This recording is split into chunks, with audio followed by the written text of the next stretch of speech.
স্বামীয়ে দাৰে ঘপিয়াই হত্যা কৰিলে পত্নীক। এই ঘটনা সংঘটিত হৈছে হাজো খপনিকুছি গাঁৱৰ জানৰ পাৰত। হাবিজা খাতুন নামৰ মহিলাগৰাকীক দাৰে ঘপিয়াই হত্যা কৰা হৈছে বুলি অভিযোগ পৰিয়ালৰ সদস্যসকলৰ। ইতিমধ্যে আৰক্ষী আহি ঘটনাস্থলীত উপস্থিত হৈছে। আমি পোনে ৰাইজৰ মতামত ল'ব বিচাৰিম। দেখিবলৈ পোৱা গৈছে ইয়াত বহুত মানুহ ইয়াত ভিৰ হোৱাত পৰিলক্ষিত হৈছে। আচলতে কি হৈছে ইয়াতে ঘটনাটো কি হৈছে? এই ঘটনাটো মানে হাবিজা খাতুনৰ মাৰ্ডাৰ হৈছিল। তেওঁৰ স্বামীয়ে ৰাতি মাৰা বুলি আমি গম পাইছোঁ। তেওঁৰ স্বামী এতিয়া বৰ্তমান পলাতক। তেওঁৰ ল'ৰাটো সৰু বাচ্ছা এটা আছে 7 বছৰীয়া। তেওঁৰ ল'ৰাটোক আমাৰ আৰক্ষী বিষয়াই সুধিছিল, তেওঁৰ দেউতাকে মাৰা বুলি ল'ৰাটোৱে কৈছে। এতিয়া আমিও গম পাই আমাৰ প্ৰশাসন আছে, আমি আছোঁ গাঁওবুঢ়া হিচাপে আহি ইয়াতে আমাৰ জাগাত আমি স্পটত হাজিৰ হৈছোঁ।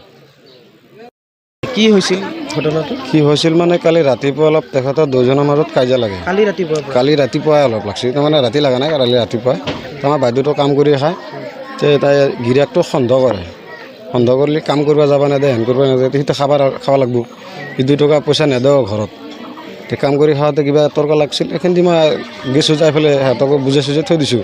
সেনেকৈ আছে বঢ়িয়া। ৰাতি আছি ঘৰত আছি, সিও কামৰ পৰা আছি বঢ়িয়াকৈ ভাত চাত বনাই খাইছে। ৰাতিপুৱা শুচি খোৱাৰ পিছত 3টা বজাত চলিকেইটা কাম দি আছে কৰে। বাইদেউ আপোনাৰ ক'ত কাম কৰে? গোটেই চেঁচা দমদমত এই মিস্ত্ৰী জগালি কাম কৰে, হাজিৰা বাইদেউ কৰে। আৰু তাক মানে হাজবেণ্ডে ডাউট কৰে কৰি এতিয়া কিবা কাজিয়া হৈছে। এতিয়া কিবাকৈ কাজিয়া লাগছিল কিবা আৰু কামত যাব নেদে বুলি।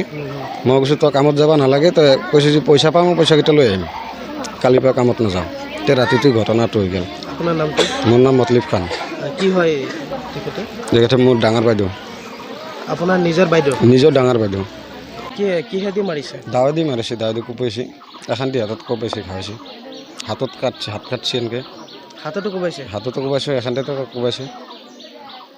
তো আপোনালোকে দেখিবলৈ পাইছে যে ইয়াত ভয়ংকৰ হত্যাকাণ্ডৰ ঘটনা সংঘটিত হৈছে। যি হাজবেণ্ডে পত্নীক মাৰাৰ যি অভিযোগ আনিছে আৰু কিয় মাৰিছে সেই বিষয়ে আমি ইতিমধ্যে সুধিছোঁ। সোধাতে ৱাইফে বাহিৰত যিহেতু পৰিয়ালৰ যিহেতু আৰ্থিক অৱস্থা খুবেই দুৰ্বল, তাৰ কাৰণে বাহিৰত সিহঁতে কামলৈ যায় আৰু হাজবেণ্ডে কি কৰে পত্নীক সেই বিষয়লৈ সন্দেহ কৰিছে আৰু সন্দেহৰ সূত্ৰপাত হৈ কাজিয়াত লিপ্ত হৈছে। কাজিয়া কৰি আজি ৰাতিপুৱা 3টা বজাত হত্যা কৰিছে বুলি অভিযোগ উত্থাপন কৰিছে।